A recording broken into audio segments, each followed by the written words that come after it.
देश के 5 राज्यों में हुए विधानसभा चुनाव ने एक बार फिर से प्रधानमंत्री नरेंद्र मोदी के सियासी आभामंडल को फलक पर स्थापित कर दिया है। इन चुनावों के परिणामों ने साबित कर दिया है कि उनकी सियासी सोच के इर्द गिर्द मौजूदा समय में ऐसा कोई भी नेता नहीं जो उनसे टक्कर ले सके। इन परिणामों ने यह भी तय कर दिया है कि अगले साल होने वाले लोकसभा चुनाव में बीजेपी को हराना इंडिया गठबंधन के बस की बात नहीं है, क्योंकि राज्यों के चुनाव को लोकसभा से पहले सेमीफाइनल के तौर पर भी देखा जा रहा है।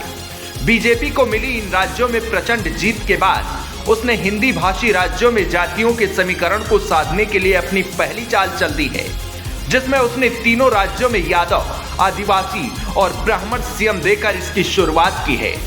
भारतीय जनता पार्टी ने मध्य प्रदेश में मुख्यमंत्री के रूप में मोहन यादव का चयन कर सबको चौंका दिया। एमपी को मोहन यादव के रूप में नया मुख्यमंत्री मिला है, जिसका असर हिंदी पट्टी राज्य उत्तर प्रदेश, बिहार के यादव वोट बैंक में सेंध लगाने के रूप में देखा जा रहा है।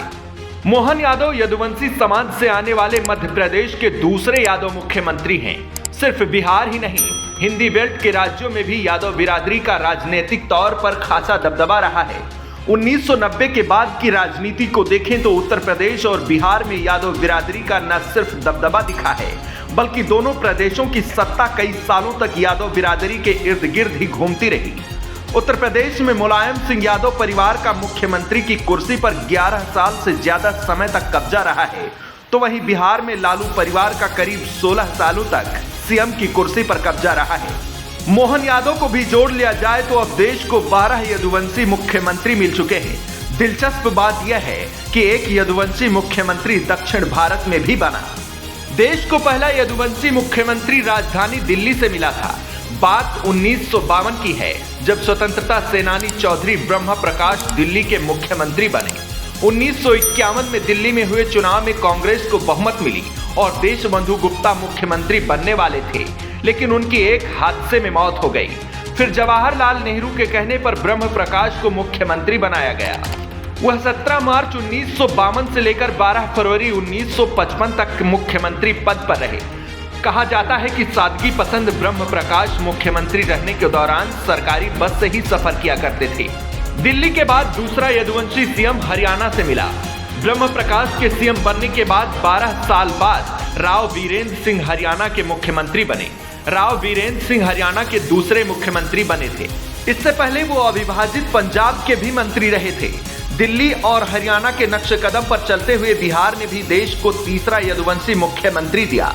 1 फरवरी 1968 को बिंदेश्वरी प्रसाद मंडल, जिन्हें हम बीपी मंडल के नाम से भी जानते हैं, उन्हें बिहार का सीएम बनने का मौका मिला। वह सोशलिस्ट पार्टी की सरकार के अगुवा बने थे। हालांकि ज्यादा दिन तक वो पद पर नहीं रह सके। साथ ही यह वही मंडल है जिनके नाम से मंडल कमीशन जाना जाता है। साल 1979 में जनवरी में तत्कालीन प्रधानमंत्री मोरारजी देसाई ने बीपी मंडल को पिछड़ा वर्ग आयोग का अध्यक्ष चुना और उन्होंने जो रिपोर्ट केंद्र सरकार को सौंपी उसे ही मंडल कमीशन का रिपोर्ट कहा जाता है, और इसी ने 90 के दशक में देश की राजनीति को बदल कर रख दिया। बीपी मंडल के बाद 1970 में बिहार से एक अन्य यदुवंशी को मुख्यमंत्री बनने का मौका मिला। दारोगा प्रसाद राय 16 फरवरी 1970 को बिहार के सीएम बने और 22 दिसंबर 1970 तक रहे। हालांकि दारोगा बाबू भी ज्यादा समय तक सीएम पद पर नहीं रहे। देश को 5वां यदुवंशी मुख्यमंत्री उत्तर प्रदेश ने दिया, जब राम नरेश यादव 23 जून 1977 को प्रदेश के 10वें मुख्यमंत्री बने।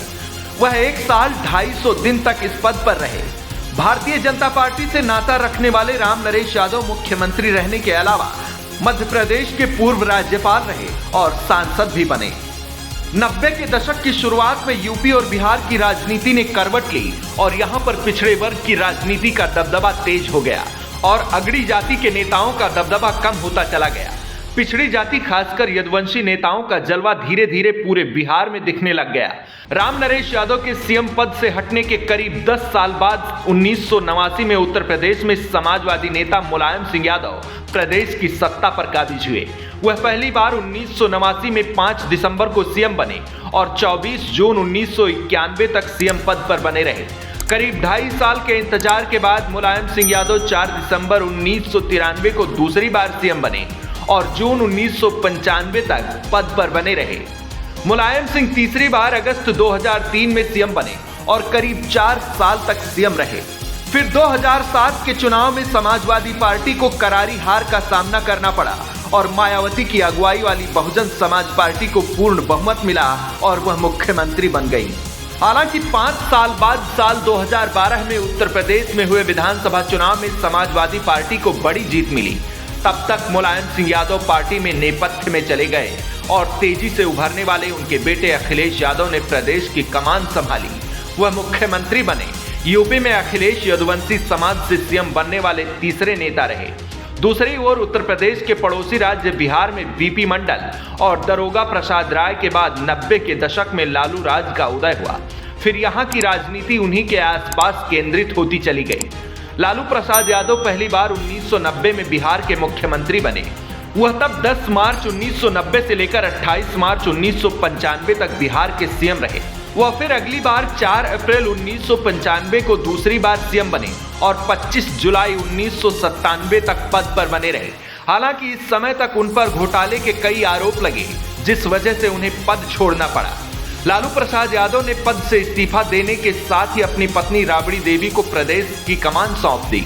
25 जुलाई 1997 को वह बिहार की मुख्यमंत्री बनी और इस तरह से यदुवंशी के तौर पर मुख्यमंत्री बनने वाली वो देश की पहली महिला नेता भी रही। वह 3 बार बिहार की मुख्यमंत्री बनी। दूसरी बार 9 मार्च 1999 से लेकर 2 मार्च 2000 तक सीएम रही। मार्च 2000 में 12वीं विधानसभा चुनाव में नीतीश कुमार सरकार के बहुमत साबित नहीं कर पाने के बाद उन्हें पद छोड़ना पड़ा और राबड़ी देवी 11 मार्च 2000 को तीसरी बार मुख्यमंत्री बनी। इस बार पूरे 5 साल तक पद पर बनी रही। सिर्फ उत्तर प्रदेश ही नहीं, दक्षिण भारत को भी एक यदुवंशी को मुख्यमंत्री बनने का गौरव मिला। ये नेता हैं कर्नाटक के मुख्यमंत्री सिद्धारमैया। सिद्धारमैया दूसरी बार प्रदेश के सीएम बने हैं।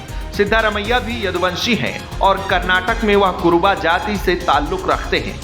दिसंबर 2003 में भारतीय जनता पार्टी के मध्य प्रदेश में बहुमत आने के बाद उमा भारती मुख्यमंत्री बनी, लेकिन बाद में उन्हें इस्तीफा देना पड़ा तो बीजेपी ने बाबूलाल गौर को प्रदेश की कमान सौंप दी।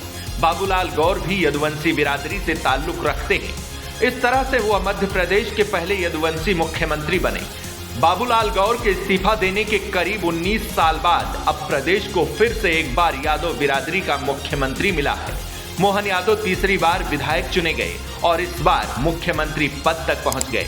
ऐसे में अब जब बीजेपी ने मोहन यादव को प्रदेश की कमान सौंपी है तो पार्टी की नजर यूपी और बिहार में यादव बिरादरी समेत अन्य पिछड़ा वर्ग के वोटों पर है। अब देखना होगा कि बीजेपी इस खास रणनीति में 2024 के चुनाव में क्या कमाल दिखाएगी। सियासी बतकही में ऐसे ही किस्सों को जानने के लिए द बतकही लाइव को सब्सक्राइब करना न भूलें।